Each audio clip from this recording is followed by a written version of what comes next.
اچھا صرف یہی نہیں بلکہ جو کینیا کا اپنا میڈیا ہے اس کی جانب سے بھی پولیس کی کارکردگی پر سوال اٹھا دیے گئے ہیں، اور سٹیزن ٹی وی کینیا کے مطابق یہ سوال پلیٹ بھی نہیں تھا، صرف نمبر پلیٹ نہیں، رنگ کے بارے میں بھی متضاد خبریں آ رہی ہیں۔ اچھا، بچے کو اغوا کرنے والی کار کا ماڈل اور رنگ کیا تھا؟ کینیا کی پولیس کا موقف نے نہ صرف دنیا کو الجھا کر رکھ دیا ہے، جس کی وضاحت انتہائی ضروری ہے، اور اب انٹرنیشنل سطح پر ایک فیکٹ فائنڈنگ کمیٹی بننی چاہیے، جس کا پاکستان میں بھی جو جرنلسٹ جو یہاں پہ تنظیمیں ہیں، صحافی تنظیمیں، انہوں نے مطالبہ کیا ہے، کیونکہ یہ ایک بڑے صحافی کا قتل اور ایک کینیا میں، پاکستان میں بھی نہیں، کینیا میں قتل ہوا، جس طریقے سے قتل ہوا ہے، اور پھر جو پولیس کی جو سٹیٹمنٹ سامنے آئی، کہیں پہ ریگریٹ کا ورڈ استعمال ہوا اور کہیں پہ مسٹیکن آئیڈینٹی کا ورڈ استعمال ہوا، اور اس میں یہ سمجھ میں نہیں آئی کہ اگر اتنی زیادہ گولیاں ماری بھی گئی تھیں then how come the driver of the car remain unhurt? Of the Pakistani national and journalist, however, opened up floodgates of questions. Did the police attempt to stop the vehicle, and did the occupants defy the orders? Why did the police open fire and yet the occupants were not shooting at them? Why did the police not shoot at the vehicle's tires to immobilize it instead of lethal force? Why did the police aim at the passenger and not the driver? Why did the police open fire and yet there was a child allegedly on board the vehicle that was reportedly carjacked? If the vehicle was common on that road, then what caused the mistaken identity? How did the police confuse a KDJ 200M and a KDJ 700F? What was the color and model of the vehicle that was carjacked? اچھا، بہت سے اہم سوالات اٹھا دیے ہیں. I'm sure کہ اب جب جواب سامنے آئیں گے تو اس کے اندر جو ڈسکرپنسیز ہیں اس کے اوپر بھی بات ہوگی، اور یہ معاملہ اتنی آسانی سے اس کو دبایا نہیں جا سکے گا. Let's hope so. اللہ کرے ایسا ہی ہو. خیر، ارشد شریف صاحب تحقیقاتی صحافت میں اپنے جاندار تجزیوں، اپنے بے لاگ تبصروں کی وجہ سے بہت مشہور تھے، بہت نڈر اور بے باک صحافین کو مانا جاتا تھا. کل جیسے ہم نے آپ کے ساتھ شیئر بھی کیا کہ وہ ایریاز جن کو نو گو ایریاز گردانا جاتا تھا، انہوں نے ان ایریاز میں جا کے اپنی زندگی، اپنی جان کو، خطرے کو بالکل سائٹ پر رکھ کر، جہاں پر ہم نے دیکھا کہ ہماری سیکیورٹی ایجنسیز دہشت گردوں سے فائٹ کر رہی تھیں، ان سے علاقہ کلیئر کروائی تھی، وہاں پر جا کر انہوں نے رپورٹنگ کی اور اپنے فرائض سر انجام دیے. ہم نے ان کے صحافتی کریئر پر ایک رپورٹ تیار کی ہے، آپ کے ساتھ شیئر کرتے ہیں. خبر جب ہم تک پہنچی تو ہمارے لیے بھی یہ برداشت کرنا، سہنا مشکل تھا. آپ سوچیں اہل خانہ پہ کیا گزری ہوگی، اسلام آباد کے صحافیوں پر کیا گزری ہوگی، ان کی اس ماں پہ کیا گزری ہوگی جس نے پہلے بھی ایک اتنے بھرپور حوصلے کے ساتھ یہ ساری چیزیں آج سے تقریباً 12 سال پہلے برداشت کی تھی، اور دوبارہ یہ صدمہ سہنا پڑا. بچوں پر کیا گزری ہوگی، دوستوں پہ جو روز ان کے ساتھ اٹھتے بیٹھتے تھے جب وہ یہاں پر اسلام آباد میں ہوتے تھے، ساتھیوں پہ، کولیگس پہ. تو یہ سب کسی کے لیے ایک بہت ہی پریشان کن مرحلہ تھا. اور یقین مانی ہماری حالت بھی ایسی ہے کہ الفاظ ہمارا ساتھ نہیں دے رہے. بار ہم بھی سوچتے ہیں ہم اتنا فمبل کیوں کر رہے ہیں، مطلب کیا بات کرنا چاہ رہے ہیں، کیا بات منہ سے نکل رہی ہے، کیونکہ غم کا عالم ہی کچھ ایسا ہے. اور بار میں بھی سوچی تھی کہ پتہ نہیں آخری بار ماں سے کب ملے ہوں گے، آخری بار بچوں کو کب دیکھا ہوگا. یہ وہ چیزیں ہیں جو کہ اور ایک منتشر خیالی کی سی کیفیت ہے کہ اپنے تھاٹ پروسیس کو الفاظ کی شکل دینا بہت مشکل ہو رہا ہے. لیکن جب یہ واقعہ کل پیش آیا تو اس کے بعد ہم نے دیکھا کہ مختلف سیاسی رہنماؤں کا، سینئر صحافیوں کی جانب سے ان کے گھر وہ وہاں پر پہنچے اور جا کر اہل خانہ سے انہوں نے تعزیت بھی کی. اور اس وقت ہم رخ بھی کر لیتے ہیں اسلام آباد میں ارشد شریف کی رہائش گاہ پر، جہاں پر اس وقت بھی ان کے عزیز و اقارب جو ہیں ان کے آنے کا تانتا بندھا ہوا ہے. ہمارے رپورٹر اس وقت جہانگیر اسلم وہاں پر موجود ہیں، ان سے ذرا تفصیلات جان لیتے ہیں. جہانگیر، اس وقت کیا صورتحال ہے؟ آئی ایم شور کل سے ہم دیکھ رہے ہیں کہ بڑے سیاسی سینئر رہنما وہ بھی آ رہے ہیں، اور صحافی برادری تو ایسی ہیں جو کہ بالکل خاندان کے ساتھ وہ بھی وہاں پر مسلسل موجود ہیں. جی بالکل، یہاں ارشد شریف کے گھر کے باہر میں موجود ہوں، اور یہاں پر کل ہم نے دیکھا کہ پورا دن جو ہے سیاسی لیڈران کے ساتھ ساتھ صحافی اور دیگر جو ہے لوائقین ان کے گھر میں آتے رہے. لیکن ابھی جو آج صبح سے ابھی دوبارہ آمد کا سلسلہ صحافی اور دیگر جو اظہار ہمدردی کے لیے ارشد شریف کے گھر آمد کا سلسلہ ابھی دوبارہ جو ہے شروع ہو گیا ہے. اور اب جو ہے اطلاعات کے مطابق جو شہید کی جو باڈی ہے وہ دعا قطر ایئرپورٹ پہنچ گئی ہے نیروبی سے، اور اب جو ہے دوسری فلائٹ تقریباً 7:35 پر اسلام آباد کے لیے روانہ ہوگی، جو 1:05 پر تقریباً اسلام آباد جسد کاکی عرصہ شریف کی پہنچ جائے گی۔ اور یہاں پر ان کے ورثہ، ان کی امی موجود ہے گھر میں، ان سے بات ہوئی ہے تو ان کا کہنا ہے کہ یہاں پر جو ہے شہید کی باڈی آنے کے بعد یہ فیصلہ کیا جائے گا کہ ان کی تدفین اور دیگر جو مراحل ہیں وہ کب شروع کیے جائیں گے۔ اور یہاں پر جو سیاسی رہنماؤں کے ساتھ ساتھ صحافی اور دیگر جو سوشل ورکر ہیں یا ان کے فین ہیں عرصہ شریف کے، وہ کافی زیادہ ہیں، اور یہاں پر لوگوں کا آمد کا سلسلہ دوبارہ شروع ہو گیا ہے۔ عرصہ شریف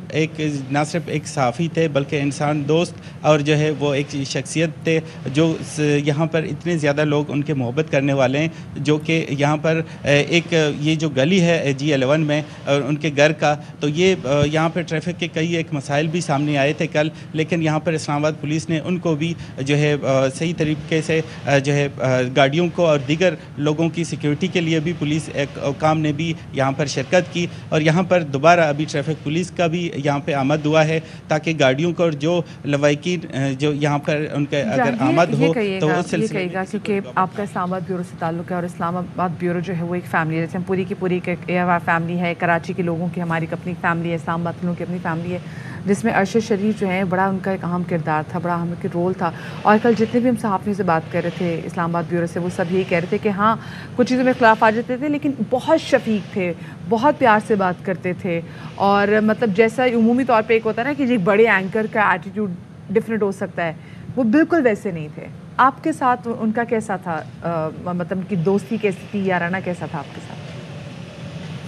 جی، جب بھی عرصہ شریف سے جب ایئر وائی نیوز میں ملاقات ہوئی ہے تو پیار محبت سے بات کرتے تھے، اور ایک آدھ مرتبہ ایک گیسٹ کو وہاں پہ مدعو کرنا تھا ان کے شو میں، انہوں نے جس لہجے سے اور جس انداز پہ انہوں نے جو ٹریٹ کیا یا بات کی مجھے تو ان سے ذاتی طور پر محبت ایک ہو گئی تھی، ایک بڑے بھائی کی حیثیت سے وہ ہمیں ٹریٹ کرتے تھے۔ اور یہاں پر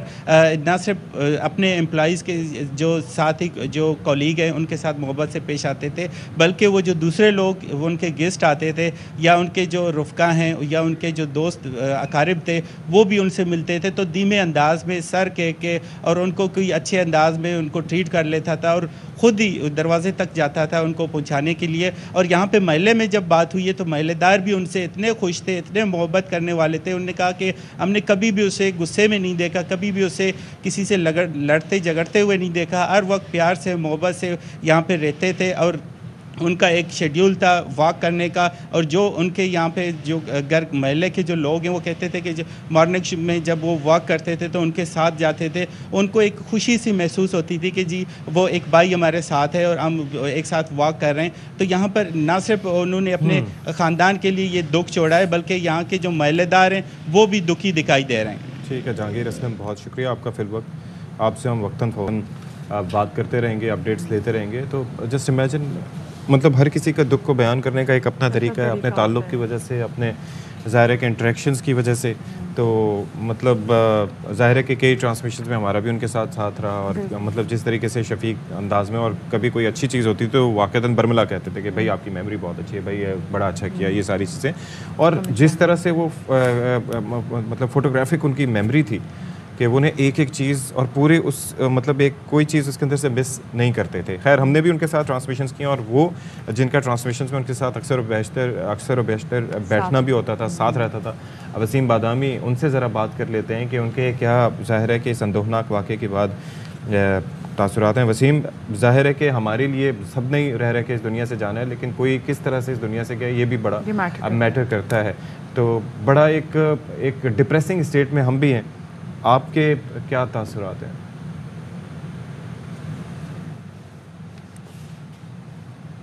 یہ یعنی جب یہ خبر ملی ہے تو میں نے کوئی بلا مبالغہ 6 7 8 10 مرتبہ کنفرم کیا کہ کیا یہ واقعی ایسا ہی ہے، یہ ایسا ہی ہوا ہے۔ میں نے تصویر دیکھنے کے بعد بھی یقین نہیں کیا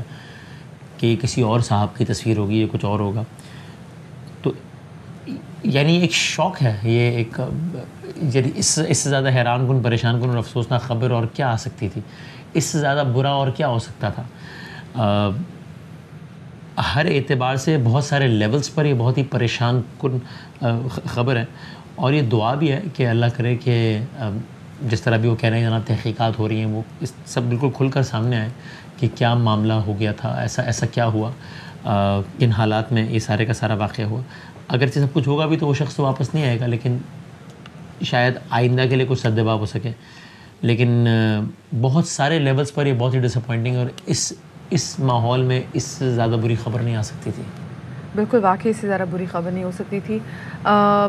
وسیم، آپ نے ان کے ساتھ بے انتہا ٹرانسمیشن کی تھی، اور ویسے بھی جب ہم کسی ایک ادارے میں کام کر رہے ہوتے ہیں، جو صحافی برادری ہوتی ہے، ان کے آپس میں ویسے بڑے اچھے تعلقات ہوتے ہیں، اتنی دوستی ہو جاتی ہے، پھر ایک ادارے میں ایک ساتھ کام کرنا، پھر اس ساتھ جو ٹرانسمیشن کرنا، تو بڑا اچھا ایک ریلیشن شپ بن جاتا ہے. کچھ اپنی یادیں جو ان کے ساتھ تھیں وہ ضرور تازہ کیجیے گا.